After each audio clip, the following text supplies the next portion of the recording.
Heyo everybody, Haku here with my review of Kobayashi-san Chi no Maid Dragon, or Miss Kobayashi's Maid Dragon episode 6.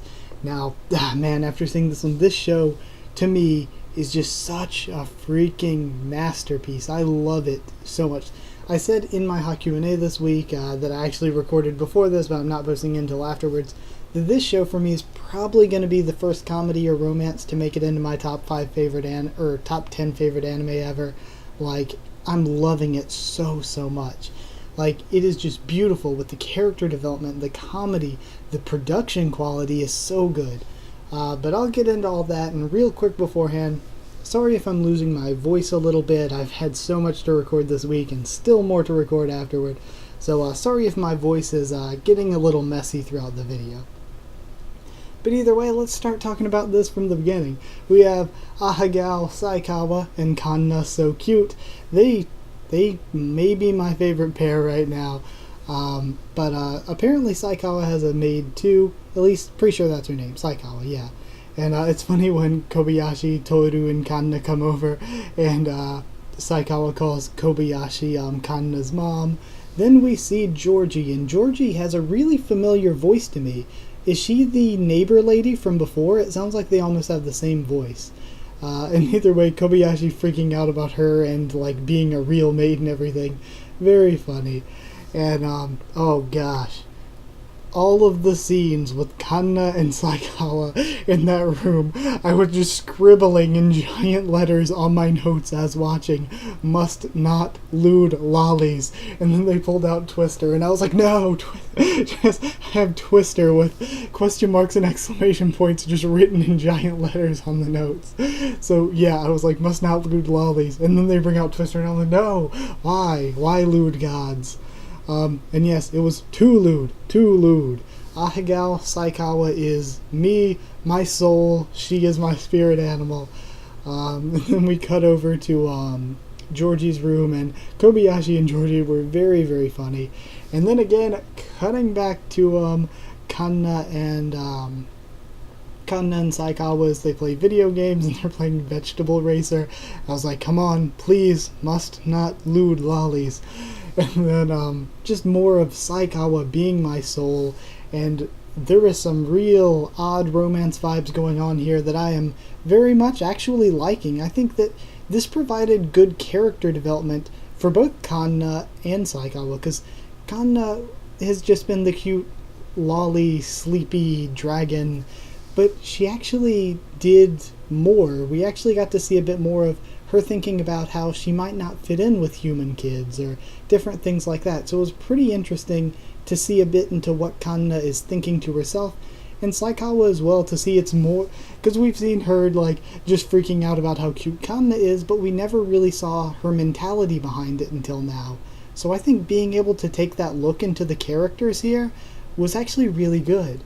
Then we have the quick, funny rain scene of Toru wanting to blast it away just to lead us into the next sequences. We see Lukoa is moving to the human world. She was summoned by some kid to be their servant because the kid was trying to summon a demon, but she showed up to make sure nothing dangerous happened. And geez, this episode, it seems like her boobs were even bigger than last episode. They are Mamothian. I don't even know if that's a word, but it is now. We find out that she is, when Kobayashi asks, like, you know, what even really are you? She best describes herself, I guess, as an ex-goddess of civilization. Then we meet Shota, and Shota is quite the lucky I think many people out there will be jealous of Shota. He is quite the lucky child. And very funny when Kobayashi starts talking about stuff, and she's like, no, that means I would have to leave. I actually want to stay. And she starts offering gold, her body, and all this stuff that was really funny. Agricultural knowledge, and he's like, I don't want to be a farmer. We find out that Shota's dad is both some sort of mage or something, and they're from some other world, I guess the Dragon's world, whatever world they're from. And he's also Kobayashi's company's director, apparently. Then we see the scene when Kanna sees Fafnir dancing around at the park was funny, and then we find out he was doing it to practice for some nerd shit. And then we see him and what's his name? I know Makoto is what I've been calling him. Was he Takia Makoto? Because I believe they keep calling him Takia. So I think that's probably what I should start calling him. It was funny seeing Takia and Fafnir play games together, and Fafnir helping Makoto to make games. And it was this little glimpse into some great character development we'd get later on. But just that little glimpse was both funny and enjoyable, and Fafnir raging in chat was very funny as well. And the OST of just the two of them together with that scene, the OST was pretty beautiful. Like, I keep praising the OST for the show, and it just keeps getting better and more appropriate for the scenes. It is so fitting. Then next we see Kanna singing her little rain song in the rain. So cute. And then we have the Fafnir scene there where he's thinking about what he thinks of humans, and the Yora hit scene, and just the different the different sort of sequences they had when they showed the birds on the wire and everything. That was a beautiful scene. That was a transcendent scene of anime. It was so good, and I loved the character development for them. Then we get a beautiful ending scene of them watching the rain together and showing their little doll things that Kobayashi hung up. And next episode apparently is the fan service episode, so it is going to be a good time had by all. But we still have not met Fishtail Waifu, but I'm not complaining when the show is this good. So yeah, this is the best episode of any show I feel like I've seen since, I don't know, maybe Little Witch Academia's premiere. It was good. Every single bit was entertaining. There was a ton of character development. So much different stuff happened. So many funny scenes. The animation looks really, really fluid. I love the movement that this studio is doing here for Maid Dragon. The OST, absolutely brilliant. I praise it every episode. We had some lewd lollies going on. Some great comedy. I love the sort of family character building they have going on with Toru, Kobayashi, and Kanna. And also the Fafnir and Takia story was really, really nice too. There was just a lot of really, really good character work, and the overall story, it has more than just comedy. The story is really great here. Saikawa and Kanna, I think, are actually my favorites right now, and really, I thought they had good character development too, because it's like they were just doing these cute shenanigans or whatever, and here this episode we got to see a little bit of the mentality behind it, and man, it was just really good. It felt deep, and a lot of the scenes really made me feel a lot, and I really praise stuff that can make you feel, and I don't know if I've had that strong a feeling watching something since, I don't know, Little Witch Academia did it recently, just the last episode. That fountain scene was brilliant, and even other than that, the premiere of Little Witch Academia got me that way. A couple of the scenes did in Mao Shoujo Weeksei Keikaku's anime, 91 Days.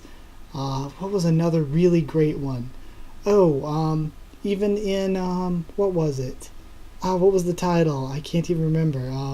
Fukigen no Mononoke, and even before all that, the last one that had made me that invested in, just other than these animes, just scenes that make you feel. A lot of the scenes in Yurikuma Arashi did, and I mentioned that earlier, I think, even, or maybe I think it was in the Hakune I recorded.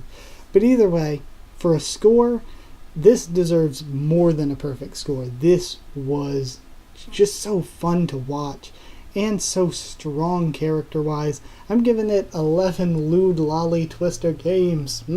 Must not lewd lollies. Out of 10. 11 out of 10. I loved this episode. Just, man, share Maid Dragon around. Go preach the gospel of Maid Dragon. And also, share the video if you want. And like it if you want as well. Comment down there to tell me what you thought of this episode and what you thought of my thoughts on it. I know some people may think I went overboard with how much I liked it. But just looking at the story elements and comparing it to other story elements I've seen in other shows, this was strong. This was hella strong. Subscribe for more Maid Dragon and more. Covering a lot of anime this season, including Little Witch Academia, Demi-chan wa Kitarita, and Yojo Senki. And a lot of things that aren't anime as well, like The Walking Dead, or Pokemon or One Piece, just Boku no Hero Academia, tons of things on the channel. Sub for any of that if you want. Follow on Twitter if you want. I'll try to keep you updated there on stuff with the channel best I can. That's it. Thank you once again for watching, and I'll see you all next time.